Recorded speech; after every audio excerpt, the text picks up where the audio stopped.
म्हातारी तर गेली, आता कुणावर राज्य?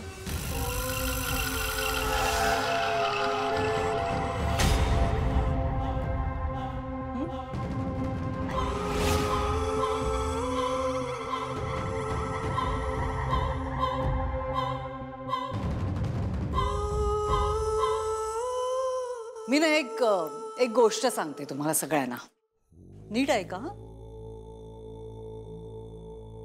एक जंगल होतं, घनदाट जंगल, खूप झाडं होती.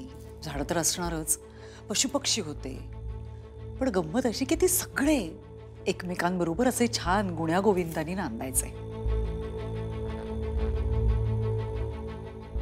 त्या त्या जंगलाचा राजा होता सिंह.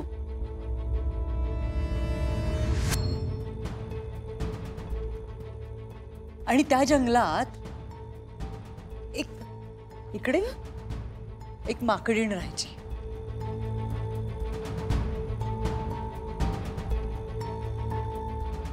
आपल्या टोळी बरोबर. ती माकडीण आणि तिची टोळी जंगलात सगळीकडे फिरायचे. त्यांना वाटायचं की आपणच राजे.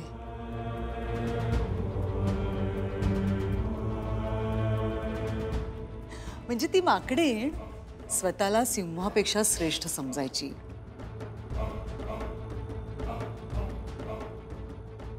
जंगलात सर्वश्रेष्ठ आहोत आपण असं वाटायचं तिला. एक दिवस काय झालं माहितीये का?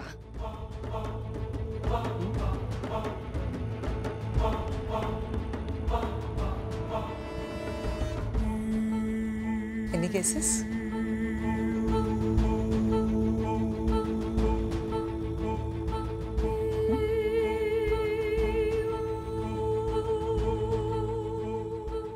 तर एक दिवस असं झालं की त्या सिंहाचा माकडीणी बरोबर सामना झाला आणि सिंहाने तिला तिची लायकी दाखवली. संपवून टाकलं तिला आणि तिच्या बरोबर तिच्या टोळीतल्या प्रत्येकाला एक एक करून संपवलं.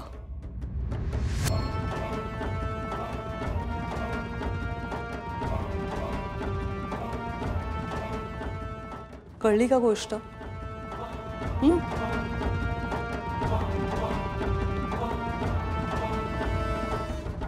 हे जंगल म्हणजे कलियुग.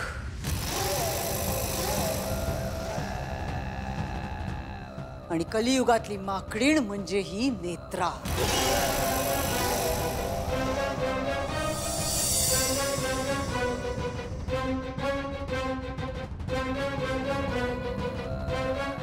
आणि तुम्ही सगळे या माकडीणीची टोळी.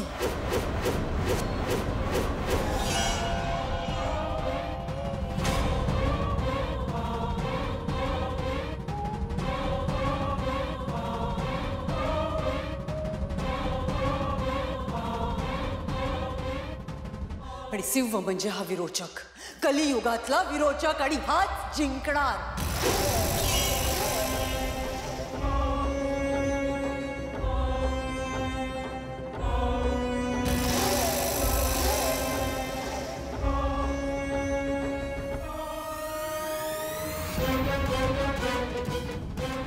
फोटो 1 2 3.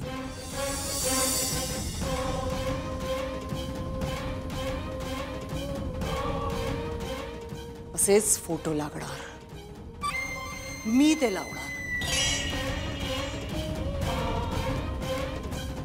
जो कोणी त्रिनयनेला सामील होईल त्या प्रत्येकाची ही अशीच अवस्था होणार आणि त्या प्रत्येकाचा फोटो इथे भिंतीवर लागणार.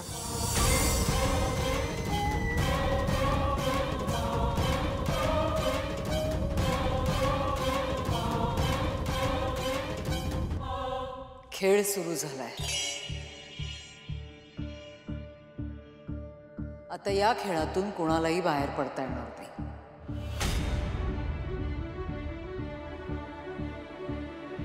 जो जिवंत राहील तोच खेळात पुढच्या टप्प्यावर जाईल.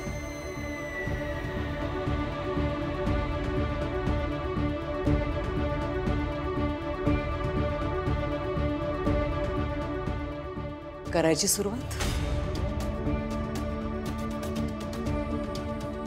ए रेडी आहेस?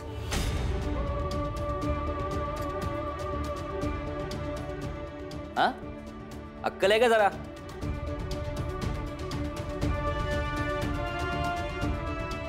अरे कुठला खेळ? हा, कुठलं जंगल?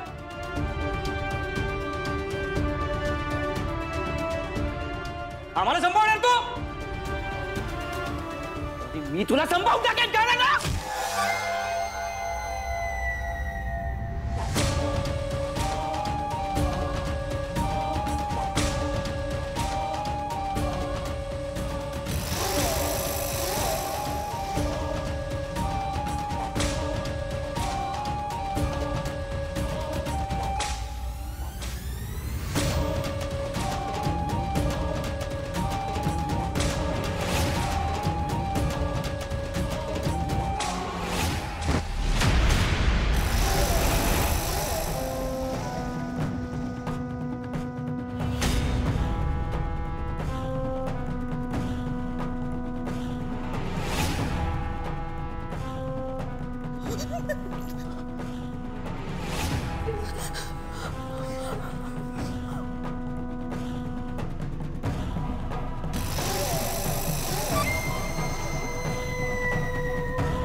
एकटे या नाहीतर टोळी टोळीने या.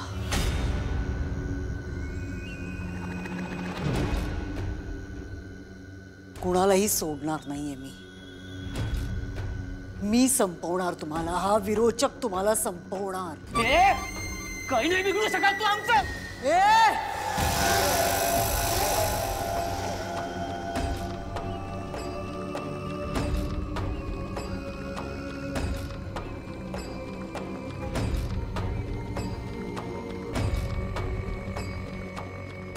ममता राजाध्यक्ष, फाल्गुनीचं जन्माला न आलेलं बाळ आणि पद्मजा राजाध्यक्ष.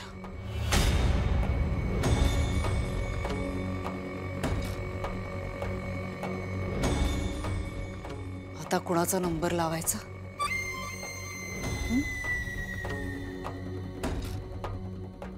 तुझा नंबर लावायचा का?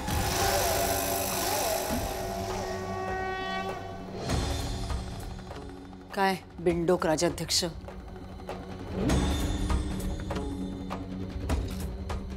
नको? तुझं नाही रे. तुझी ट्रीटमेंट स्पेशल आहे आधी.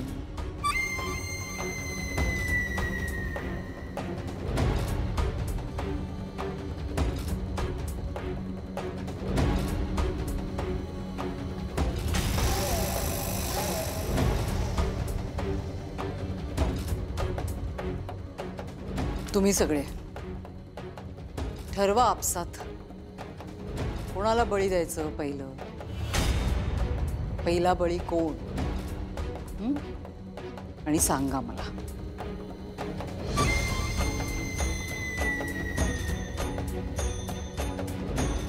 तनू, शेवटची संधी देतेय तुला. मुलगा आहेस माझा,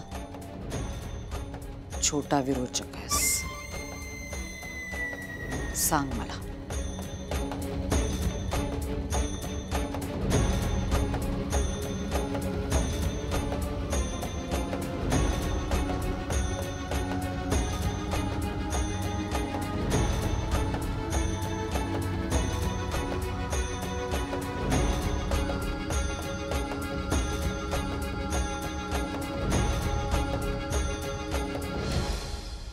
लक्षात ठेवा सगळ्यांनी, ममताला मारलं, म्हातारीला मारलं, फाल्गुनीच्या बाळाला मारलं. काय केलं तुम्ही? काहीच करू शकला नाहीत आणि काही करू शकणार पण नाही. पोलिसात जायचं तुम्हाला? जा. काय सांगणार पोलिसांना? ही रुपाली म्हात्रे विरोचक आहे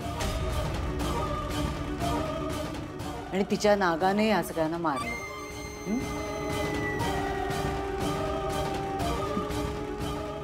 काही होणार नाही.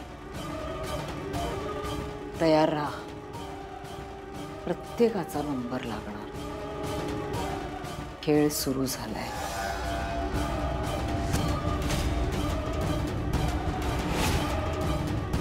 तुमच्या आयुष्यात आता विरोचक आहे.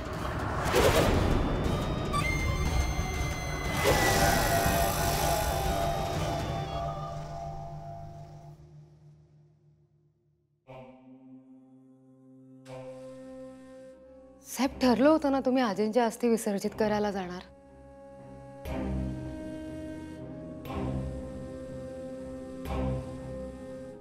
मग आता का थांबलात?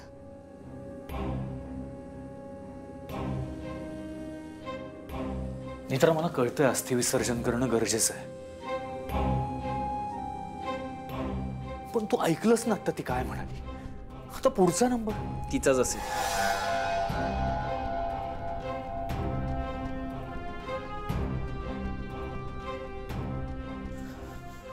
मीच लावेन आता तिचा नंबर. तेजस नाही, धीरधर.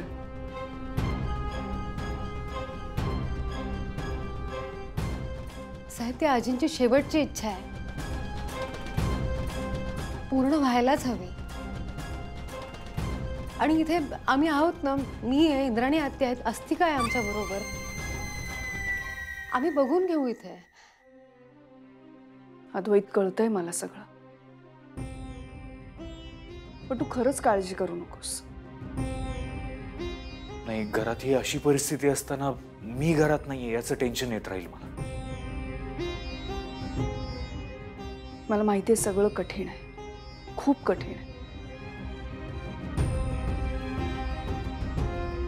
सगळं नीट होईल की नाही हे माहिती नाही, पण आमच्या समोर जे काही येईल त्याच्याशी आम्ही लढू. पण कर्तव्य पूर्ण करणं हेही महत्वाचं आहे ना.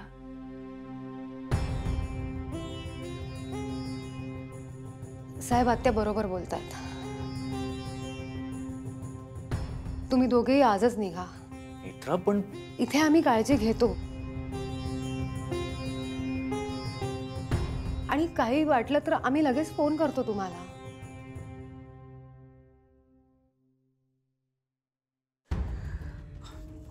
नेत्रा, तू प्लीज इथे फाल्गुनीची काळजी घेशील का?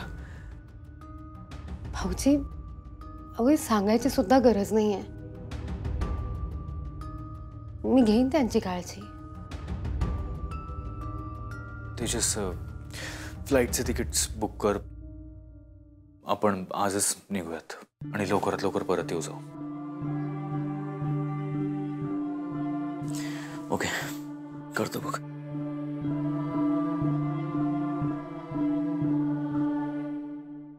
मी माझ्या खोलीत आहे.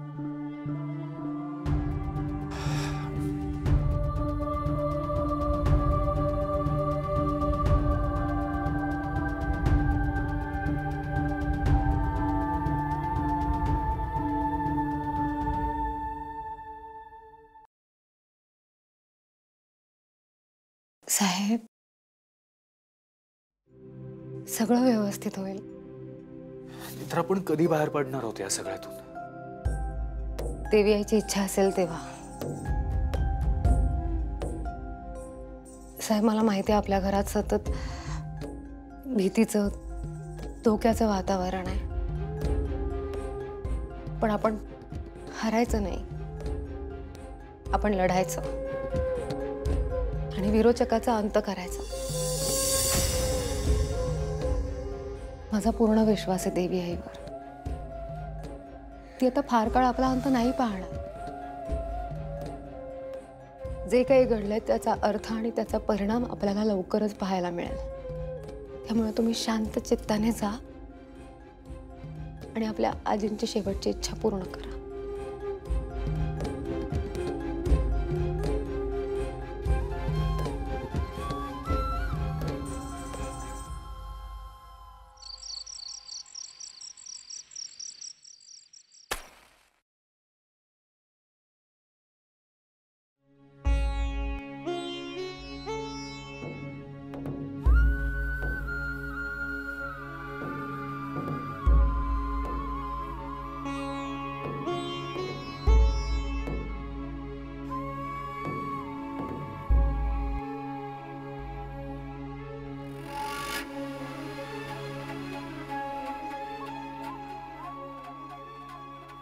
आई, आजवर आजींनी या देवाऱ्यात दिवा लावला. देवधर्म, उपास तापास सगळं केलं आजींनी. तुझ्यावर मनापासून श्रद्धा सुद्धा ठेवली.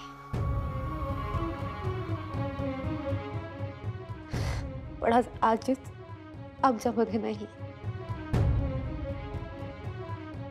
आई, असं का घडलं?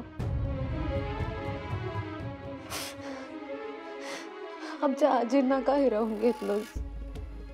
त्यांचा काय दोष होता? या युद्धात निष्पाप लोकांचा बळी का जातोय?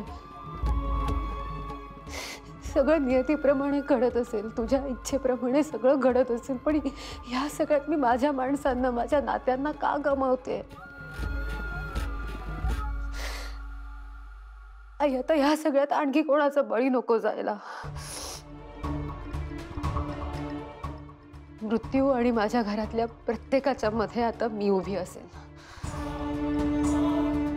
आई, मला बळ दे.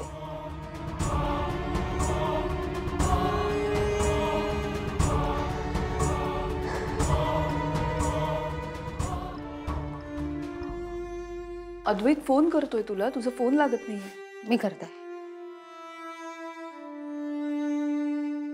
तूच म्हणाली होतीस ना, आता रडायचं नाही, आता लढायचंय. मग तुझ्याच डोळ्यात अश्रू. अद्वैत तुझ्या शब्दावर तिकडे गेलाय आणि घरच्यांना सुद्धा एकच आशा आहे की तू त्यांना संकटातून बाहेर काढशील, आणि तूच खचलीस. कळतंय मला आत्या. नाही खचणार मी,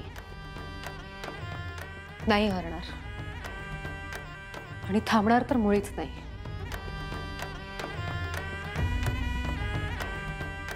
त्रिनयना देवी आईची मुलगी आहे मी.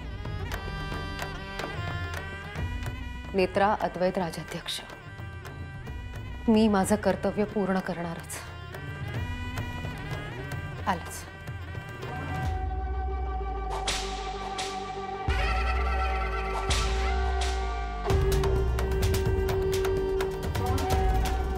ठाकुमा, इकडे बघा. इकडे इकडे नाही नाही होतंय, नाही होतंय, दुखतेय मान. इकडे बघा. अगं इथे पण नाही होतंय, माझी झोपेत आखडली आहे ना, खूप दुखते. तो ना असं असं असं करा. गोड गोड गोड गोड फिरवा. असं नको नको, मी त्यापेक्षा डॉक्टरकडे जाईन. नको, खूपच मालिश मालिश करू का? नको फाल्गुनी, खूप दुखते, काहीच करावं असं वाटत नाहीये. नको नको, तुम्ही ना आराम करत जाऊ ना. सॉरी सॉरी सॉरी, दुखते मान. काय झालं? मान दुखतेय का? दाबून देऊ?